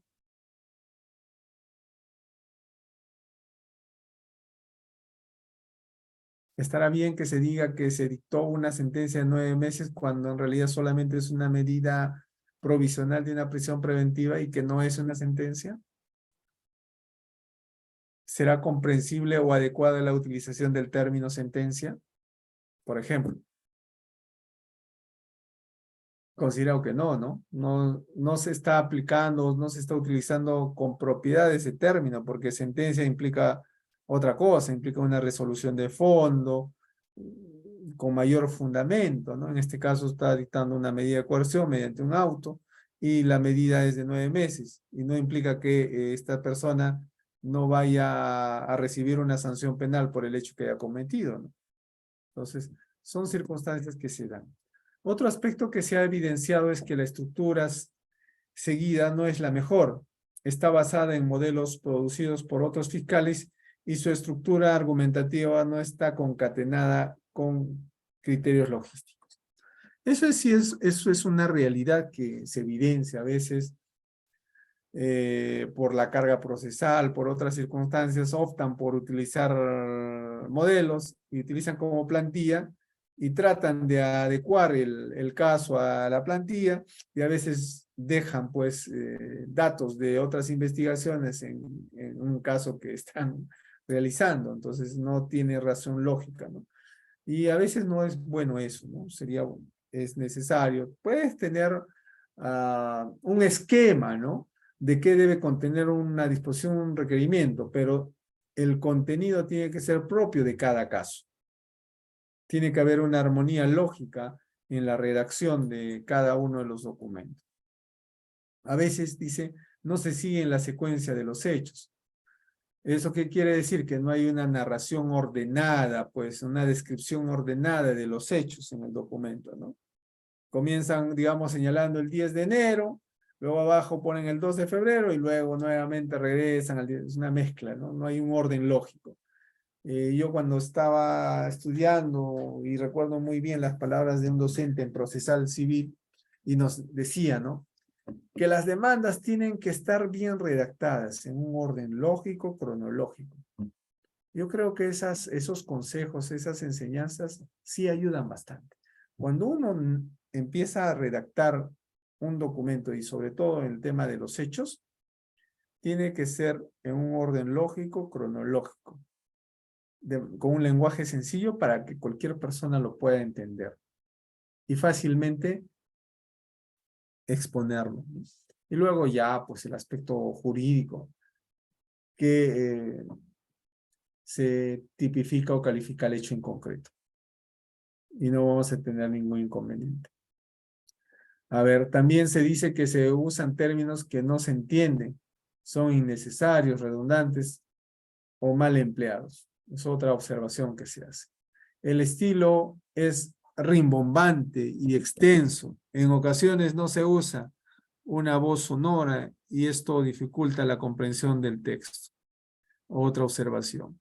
Se dice que no se citan literalmente frases o dichos de los testigos con su propio lenguaje, que demuestren probatoriamente el caso legal. Los fiscales traducen estos testimonios en un lenguaje adornado que pierde eficacia.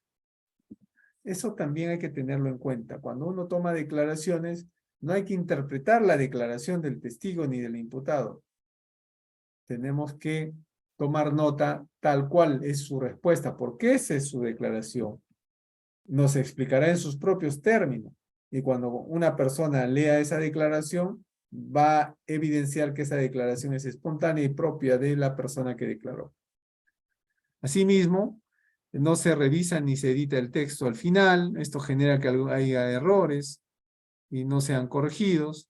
No se corrigen las faltas ortográficas. Eso también ocurre. A veces porque el Ministerio Público se tiene un sistema que no tiene por el corrector de texto, como el Word, ¿no? Pero igual se tiene que revisar. No se emplean ayudas visuales tales como cuadros, tablas o imágenes. Yo creo que sí es importante esto último, ¿no?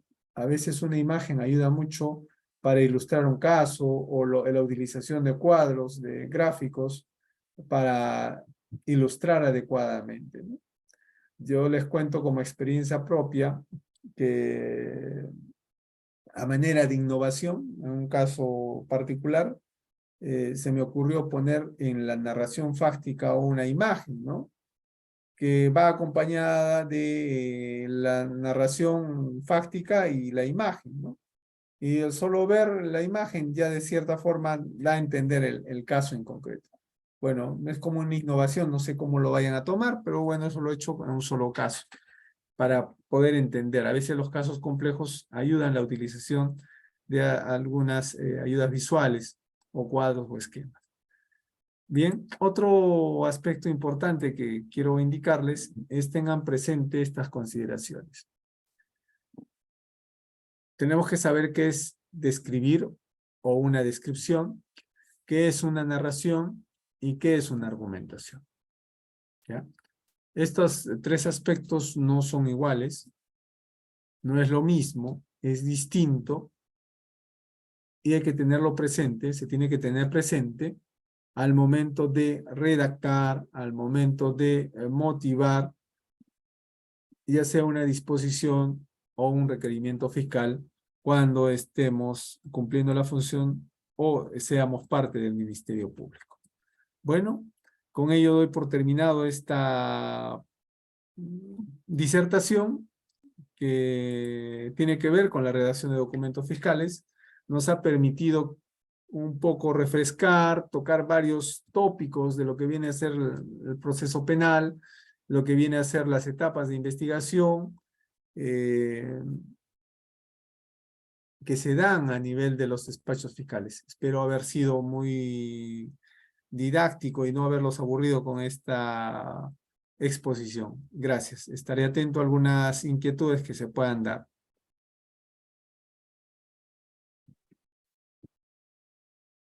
Muy interesante ponencia la del día de hoy, estimado doctor, estimados amantes del derecho. Pueden realizar sus preguntas levantando la manito si es que ustedes lo desean, o también mediante el chat de Zoom. Estimado doctor, tenemos bastante participación de los alumnos el día de hoy, lo cual es reconocible debido a la didáctica que ha sido la ponencia.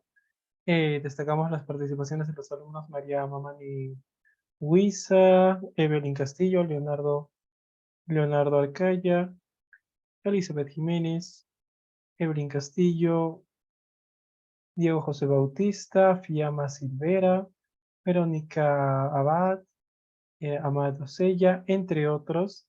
Y en esa línea me parece que algunas inquietudes ya han sido ya resueltas. Veamos si hay alguna adicional. A ver, me parece que tenemos una última pregunta, doctor, del alumno Leonardo Miguel Arcaya Chupiña. Eh, ¿cómo se puede indicar la conducencia? Pregunta el colega. Ok.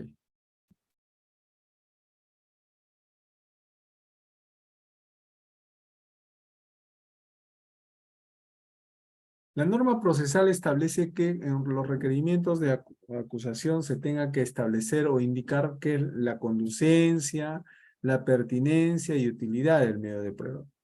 Cuando hablamos de conducencia hacemos referencia a que la prueba sea aquel medio permitido por el legislador para probar un hecho. Es decir, ¿cómo probamos un hecho? Mediante una prueba permitida por ley. Puede ser prueba documental, puede ser prueba personal. ¿Correcto? Es conducente, nos permite porque está habilitada por la norma. A eso se refiere cuando hablamos de conducencia.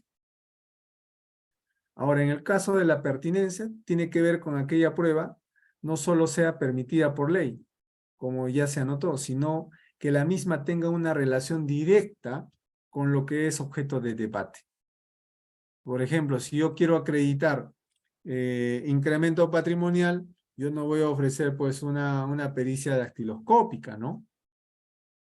No es pertinente. Esa pericia no me va a ayudar a acreditar el objeto del debate. Esa es la respuesta que le podría dar al colega. Ya lo escucharon, estimados amantes del derecho. En ese sentido, doctor, pasamos a la siguiente etapa. Estimados amantes del derecho, hemos llegado al final de esta ponencia el día de hoy.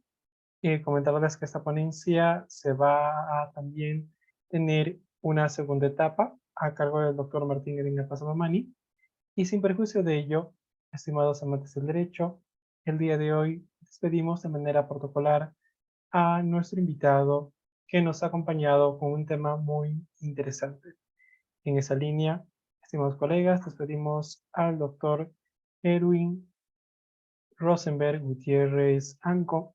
Así es, estimados colegas, el día de hoy nos ha acompañado el doctor Erwin Rosenberg Anco, un amante del derecho con una trayectoria impecable, comprometido con la capacitación constante.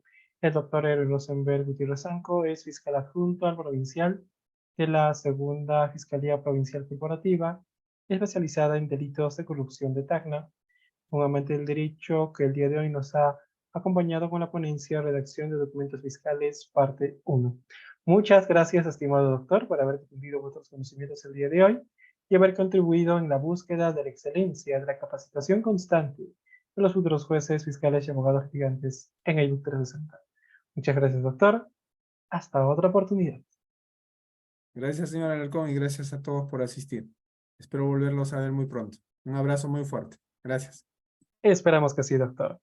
Y bien, colegas, comentarles que nos estamos reencontrando. Como se les ha comentado, este viernes vamos a tener una sesión asincrónica, es decir, sesión pregrabada. La asistencia, por tanto, no es obligatoria, es netamente opcional, dado que la sesión sincrónica se está pasando para la siguiente semana.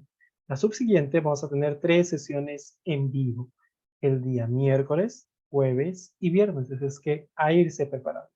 Sin otro particular, estimados colegas, se despide de ustedes Edison Alarcón en nombre de todo el equipo académico de ebook 360. Buenas noches.